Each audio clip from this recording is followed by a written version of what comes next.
গত ৫ই অগাস্ট শেখ হাসিনা পালায় যাওয়ার পর অর্থাৎ আওয়ামী লীগের পতন ঘটার পর সবচেয়ে বড় যে রাজনৈতিক প্রশ্নটা সবার সামনে আসে, এখন কি তাহলে বিএনপি ক্ষমতায় আসতে যাইতেছে? ৫ই অগাস্ট বিকাল থেকেই বিএনপির বিভিন্ন লেভেল থেকে এই দাবি আসতে থাকে যে আগামী ৩ মাসের মধ্যে আপনাকে নির্বাচন দিতে হবে। এইটা অনুমান করা একদমই কঠিন না যে বিপ্লব নামের এই সুস্বাদু তরকারিটা একদম গরম গরম থাকতেই খেয়ে ফেলার ইচ্ছা থেকেই দেশের অন্যতম বড় এই রাজনৈতিক দল দ্রুত নির্বাচন চায়। তবে গত ১২ই অগাস্ট প্রধান উপদেষ্টার সাথে বিএনপি আলোচনায় বসে এন্ড এইটা জানা যায় বিএনপি এই অন্তর্বর্তীকালীন সরকারকে ১ বছর সময় দিতেও প্রস্তুত আছে। তবে সবকিছুর উপরে এইটা প্রশ্ন চলে আসে, বিএনপি যদি নির্বাচনে জিতে ক্ষমতায় চলে আসে তাইলে কি এটা দেশের জন্য ভালো হবে? তাদের আগের শাসনামলগুলার দুর্নীতি এবং খারাপ কাজগুলার ইতিহাসটা কি? এই ১৫ বছরের অত্যাচারের প্রতিশোধ নিতে তারা কি আবার পুরাতন প্রতিহিংসার রাজনীতি চালু করবে কিনা? এন্ড আদৌ দেশ পরিচালনার জন্য তারা আওয়ামী লীগের একটা বিকল্প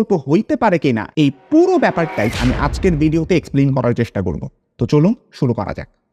আপনি একটা ব্যাপার হয়তো খেয়াল করছেন, আওয়ামী লীগের পতনের পরে বিএনপির পপুলারিটি যতটা না বাড়ছে তার থেকে বেশি পপুলার হয়েছে দুইজন স্পেসিফিক মানুষ। একজন হচ্ছেন তারেক রহমান এবং দ্বিতীয় জন লুৎফুজ্জামান বাবর। তারেক রহমান ৫ তারিখ জাতির উদ্দেশ্যে দেওয়া একটা ভাষণ দিয়ে বেশ ভালো রকমের লাইমলাইটে আসেন। তাকে ব্যঙ্গ করে লেখা একটা কার্টুন শেয়ার দিয়ে বেশ ভালো রকমের পজিটিভ কথাবার্তা বলেন। বিএনপির আমলে বাক স্বাধীনতা ছিল, মিডিয়ার উপরে কন্ট্রোল ছিল না, এইসব বুঝায় কার্টুনিস্টদেরকে আরো কার্টুন আঁকতে উৎসাহিত করেন। এইটা কি আসলে একটা পিআর স্টান্ট নাকি আসলেই তারেক রহমান বাক স্বাধীনতাকে সাপোর্ট করতেছে? এইটা নিয়ে সোশ্যাল মিডিয়ায় ব্যাপক আলোচনা হয়েছে। তারেক রহমানের চেয়েও জনপ্রিয়তায় অনেক দূর আগায় গেছেন বিএনপির গতবারের স্বরাষ্ট্র প্রতিমন্ত্রী লুৎফুজ্জামান বাবর। সোশ্যাল মিডিয়ায় তাকে নিয়ে তো একেবারে তোলপাড়, সবসময় চুলে জেল মাইখা স্পাইক করে থাকেন, তার ঠোঁট কামড়ে রাখা এই ছবিটা কিন্তু ব্যাপক ভাইরাল হয়েছে। এই লুৎফুজ্জামান বাবরকে কিন্তু বলা হয় ভারতের জম। শেখ হাসিনার সরকার ভারতের সাথে একের পর এক অসম চুক্তি করে অনেকটা বাংলাদেশকে ভারতের কলোনি বানায় ফেলার যে প্রচেষ্টাটা করতেছিলেন, সেইটা দেখেই অনেকে এই ভারতের জম লুৎফুজ্জামান বাবরকে আবার রাজনীতিতে ফেরত চাইতেছেন। তবে এই তারেক রহমান এবং বাবর দ্য গ্রেটের শাসনামলের অনেক অন্ধকার গল্প আমাদের জানা নাই। গল্পগুলো আমি আপনাদের সামনে উপস্থাপন করতেছি। আওয়ামী লীগ তাদের প্রথম টার্মে বিটিভিতে একটা অনুষ্ঠান করতো যার নাম এই দিন সেই সময়। ধরেন আজকে আগস্ট মাসের ১৫ তারিখ। এই দিন বিএনপি সরকারের আমলে বিএনপি সরকার কি করছিল এক্সাক্ট স্পেসিফিক ডেটে এইটার অনুষ্ঠানে দেখানো হইতো খুবই এগ্রেসিভ ভাবে, যার মধ্যে সত্য, মিথ্যা, অর্ধসত্য সবকিছুই ছিল। তবে তারপরেও সত্যিটা এই যে বিএনপির ২০০১ থেকে ৬ সালের শাসনামল ভয়াবহ রকমের খারাপ ছিল। ২০০১ থেকে ৬ সালে বিএনপি জামায়াত জোট সরকার দেশের ভিতরে একটা ডিপ স্টেট তৈরি করছিল। ডিপ স্টেট মানে হইতেছে সরকারের ভিতরে আরেকটা সরকার। এই ডিপ স্টেটের হেড ছিলেন তারেক রহমান।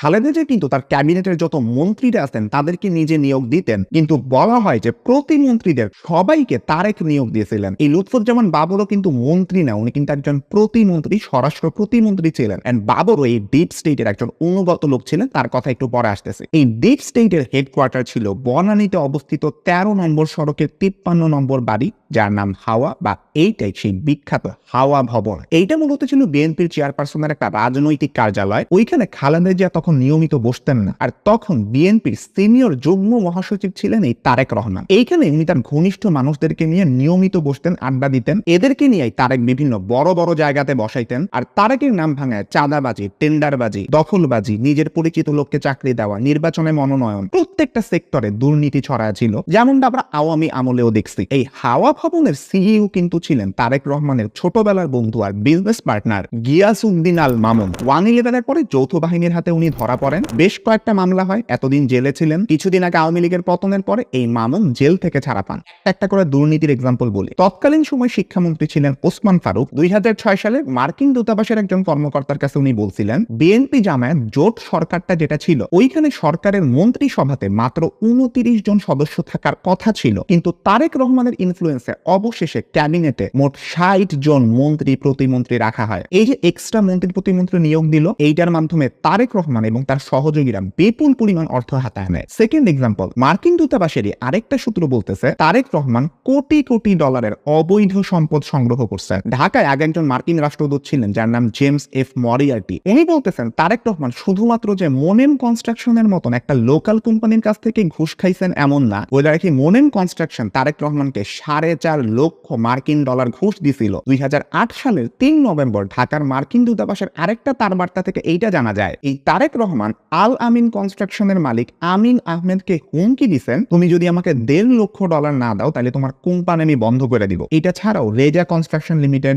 মীর আখতার হোসেন লিমিটেড, এইসব সহ আরো অনেক প্রতিষ্ঠানের স্থানীয় ব্যবসায়ীদের কাছ থেকে তারেক রহমান কয়েক মিলিয়ন ডলারের চাঁদাবাজি করছেন বলে অভিযোগ আছে। থার্ড এক্সাম্পল, সিমেন্স থেকে এই তারেক রহমান এবং তার ভাই আরাফাত রহমান কোকো ঘুষ নিছেন বলে কিন্তু অভিযোগ আছে। একজন প্রত্যক্ষ সাক্ষী জানাইতেছেন, বাংলাদেশে সিমেন্সের যত চুক্তি হইতো তার থেকে প্রায় 2% কমিশন এই তারেক রহমান নিতেন। বিদ্যুৎ খাতে কিন্তু বিএনপির আমলে প্রচুর পরিমাণে দুর্নীতি হয়। কারেন্টের লাইন টানার বদলে শুধুমাত্র খাম্বা পয়তা দুর্নীতি করার যে অভিযোগ ছিল, সেইখান থেকেই কিন্তু তারেক রহমানের নিকনেম খাম্বা তারেক হয়েছিল। এইসব কারণে তো লোডশেডিং এর যন্ত্রণা তখনকার মানুষের প্রতিদিনের রুটিন ছিল। আপনি নিজেও মনে করে দেখেন আগে কত কারেন্ট যাইতো বাংলাদেশে। রাজশাহীর কানসাটে একবার বিদ্যুতের দাবিতে রাস্তায় নামা মানুষের উপর গুলি করার মাধ্যমে মানুষকে মেরে ফেলা হয়, এইরকম বাজে ঘটনাও কিন্তু ঘটছে। 5 নাম্বার এক্সাম্পল, বসুন্ধরা গ্রুপের মালিকের একজন ছেলে আছে, নাম হচ্ছে শাফিয়াত সোবহান স্থানভীর। ইনি কিন্তু আনভীরেরই ভাই। তার বিরুদ্ধেও একটা খুনের মামলার বিচার প্রভাবিত করতেও তারেক রহমান 21 কোটি টাকা নিয়েছিলেন বলে অভিযোগ আছে। দুদক সূত্রের বরাত দিয়ে মরিয়ার্টি বলেন, তারেক রহমান এই প্রতিশ্রুতি দিয়েছিলেন, তুমি যদি আমাকে এই টাকাটা দাও তাহলে তোমাকে সব অভিযোগ থেকে মুক্তি দিব।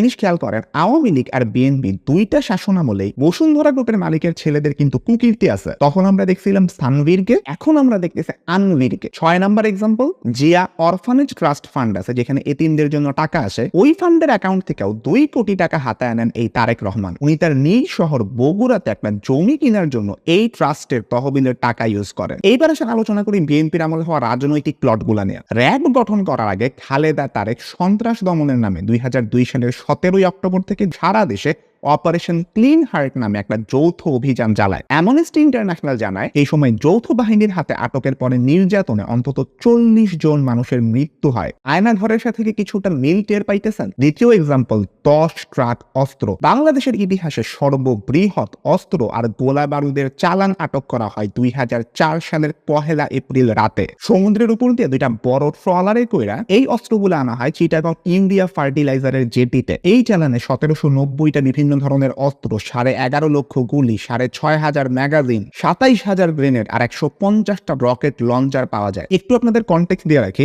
ভারতের যে উত্তর পূর্বাঞ্চলীয় রাজ্যগুলো আছে যে 7 সিস্টার্স বলি, আসাম ছাড়াও ত্রিপুরা, মণিপুর, নাগাল্যান্ড, মিজোরাম, ওইখানে অনেক বিচ্ছিন্নতাবাদী আছে। ওরা চায় ভারত থেকে আলাদা হয়ে যাইতে। এমন শোনা যায় তো ওই সময়টাতে বিএনপির শাসনামলে ওই বিচ্ছিন্নতাবাদীদের অনেকে হয় বাংলাদেশে অবস্থান করতেছে, এন্ড তৎকালীন বিএনপির শাসনামলের সরকার এই বিচ্ছিন্নতাবাদীদেরকে অস্ত্র দিয়ে সাহায্য করতে চায়। এই কারণেই কিন্তু ইন্ডিয়া এই বিএনপি জামায়াত সরকার ক্ষমতায় আসুক এটা চায় না, কারণ বিএনপি জামায়াত আসলে 7 সিস্টার্সকে আগের মতন আর কন্ট্রোলে ইন্ডিয়া রাখতে হয়তো নাও পারতে পারে, এই ভয়টা ভারতের মনের মধ্যে আছে। এই 10 ট্রাক অস্ত্রের মাস্টার মাইন্ডই কিন্তু ছিলেন লুৎফুজ্জামান বাবর, যাকে ভারতের জম ডাকা হয়। এন্ড এই মামলারই সাজা পায় কিন্তু উনি জেলে ছিলেন। খুব সহজ কথায় যদি বলি, লুৎফুজ্জামান বাবর ভারতকে এই প্ল্যানের মাধ্যমে চাপে রাখতে চাইছিলেন। আলটিমেটলি এই 10 ট্রাক অস্ত্রের চালান 7 সিস্টার্সের সেই বিচ্ছিন্নতাবাদী গোষ্ঠীগুলোর কাছে যাইতো, এন্ড ইন্ডিয়া নিজ ভূখণ্ডের ভিতরে এই অস্থিরতা সামলাইতে না পাইরা বাংলাদেশের ব্যাপারে আর নাক গলাইতে আসবে না, এইটাই প্ল্যান ছিল। ওই সময় ইন্ডিয়ান ইন্টেলিজেন্স কিন্তু এটা স্পষ্টভাবে বলছে, সেই সময় বাংলাদেশের ডিজিএফআই, এনএসআই এই 10 ট্রাক অস্ত্র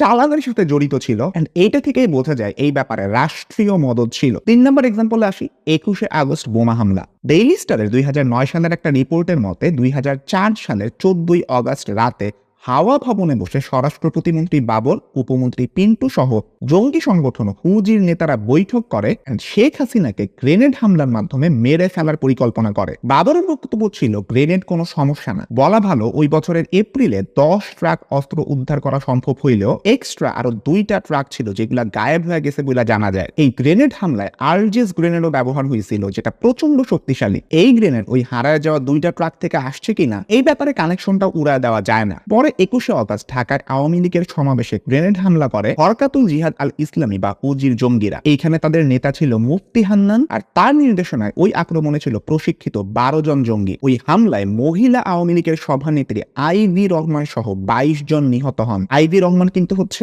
আমাদের নাজমুল হাসান পাপনকে তো আপনারা সবাই চিনেন। এই নাজমুল হাসান পাপনের আম্মাই কিন্তু হচ্ছে আইভি রহমান, যিনি সেই 21 আগস্টে গ্রেনেড হামলায় মারা গেছিলেন। আর পাপনের বাবা তো হচ্ছে জিল্লুর রহমান, যিনি বাংলাদেশের 14তম রাষ্ট্রপতি ছিলেন। ছিলেন। ওই হামলায় কিন্তু শেখ হাসিনা সহ প্রায় 300 নেতাকর্মী সমর্থক আহত হয়েছিলেন। এই ঘটনার পরে শেখ হাসিনা এবং খালেদা জিয়ার মধ্যে সম্পর্ক পলিটিক্যাল রাইভালরি থেকে ব্যক্তিগত শত্রুতায় রূপ নেয়। 3 নম্বর এক্সাম্পল, বিএনপি জামায়াত জোট সরকার জঙ্গি গোষ্ঠীকে তোষণ করত, তাদেরকে পালতো এন্ড পরে নিজেদের কাজেও ব্যবহার করছে। 2004 সালে রাজশাহী আর নাটোর এলাকায় বিএনপি যে রাজনৈতিক প্রতিপক্ষ ছিল অর্থাৎ আওয়ামী লীগ আর বামপন্থীদের বিরুদ্ধে একটা সশস্ত্র অভিযান পরিচালনার জন্য সাবেক যে টেলিযোগাযোগ মন্ত্রী ছিলেন আমিনুল হক, উনি বাংলা ভাইকে নিযুক্ত করছিলেন। বাংলা ভাইয়ের মেইন নাম কিন্তু সিদ্দিকুল ইসলাম। উনি একসময় কোচিং এ বাংলা পড়াইতেন আর ওইখান থেকেই তার নাম হয় বাংলা ভাই। সেই সময় লোকাল কিছু সন্ত্রাসী আছে না, ওদের উপরে হামলা চালানোর জন্য বাংলা ভাই বেশ আলোচিত ছিলেন রাজশাহীতে। ওই সময়ের মন্ত্রীরাও অনেকে বাংলা ভাইকে সমর্থন দিতেন। লুৎফুজ্জামান বাবরকে এটা নিয়ে কোশ্চেন করছিল মার্কিন দূতাবাস, তখন উনি দীর্ঘশ্বাস ছাড়া বলছিলেন এইটা একটা কঠিন প্রশ্ন। 2007 সালের এপ্রিলে পুলিশের মহাপরিদর্শক নূর মোহাম্মদ মিডিয়াকে বলছিলেন যে জেএনবি কে পৃষ্ঠপোষকতা দেওয়ার জন্য, জেএনবি কিন্তু একটা জঙ্গি সংগঠন, জামাতুল মুজাহিদিন বাংলাদেশ,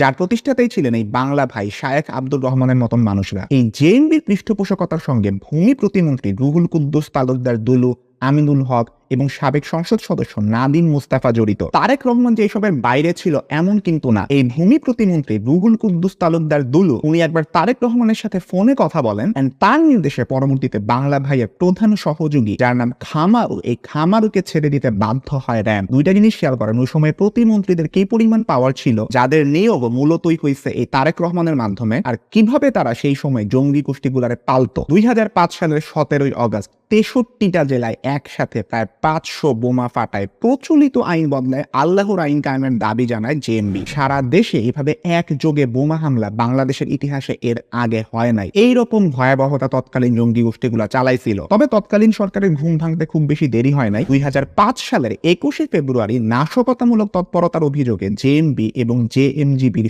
সব কার্যক্রম নিষিদ্ধ করে সরকার। মোস্ট ওয়ান্টেড ঘোষণা করা হয় শায়েখ আব্দুর রহমান আর বাংলা ভাইকে। কয়েক মাসের মধ্যে এই দুইজন সহ জেএমবির আরো কয়েকজনকে অ্যারেস্ট করা হয় এবং দ্রুত ফাঁসিও কার্যকর করা হয়। আচ্ছা, একটা ইন্টারেস্টিং ব্যাপার হইতেছে, বিএনপি জামাত শাসনামলের 2001 থেকে 6 এই আমলটা আমরা যত বেশি পরিমাণে আলোচনা করি না, এই জায়গাটাতে বিএনপি জামাত এত বেশি খারাপ কাজ করছে যে তাদের ঠিক আগের যে শাসনামলটা আছে অর্থাৎ 1991 থেকে 96 ওই সময়ও কিন্তু বিএনপি ছিল। ওই সময়টার আলোচনা আর তত একটা উঠে আসে না, কিন্তু তখনকার সময়ের বিএনপির আচার আচরণ আপনি যদি খেয়াল করেন সদ্যপতিত আওয়ামী লীগের সাথে আপনি অনেক ক্ষেত্রেই মিল পাবেন। যেমন তখন কিন্তু হাসিনার স্টাইলে ভোট রিগিং করা হয় বেশ কয়েকবার। শুরুতে শুধুমাত্র কয়েকটা উপনির্বাচনে এটা হয়েছিল, কিন্তু 1996 সালের 15 ফেব্রুয়ারি এই বিএনপির আমলে একটা ভোটারবিহীন দলবিহীন সংসদ নির্বাচন অনুষ্ঠিত হয়। বড়জোর মাত্র সেই সময় 10% ভোট দিছিল মানুষ, বাকি কেউই ভোট দেয় নাই। ওই নির্বাচনে আওয়ামী লীগ আমাদের মতোই জাল ভোট, ব্যালট বাক্স ভর্তি করা, ক্যামেরা দেখে ভোটারদেরকে কৃত্রিম লাইন তৈরি করানো, এই সব কিছুই ছিল। পরে কি করছে, আওয়ামী লীগ আর বিরোধী যে দলগুলো ছিল ওরা তীব্র আন্দোলন করছিল এন্ড এই আন্দোলনের 1 মাস পরে ওই অবৈধ সংসদে তত্ত্বাবধায়ক সরকার ব্যবস্থা চালু হয় এন্ড প্রধানমন্ত্রী খালেদা জিয়া পদত্যাগ করেন এন্ড নতুন তত্ত্বাবধায়ক সরকারের অধীনে যে নির্বাচনটা হয় ওইখানে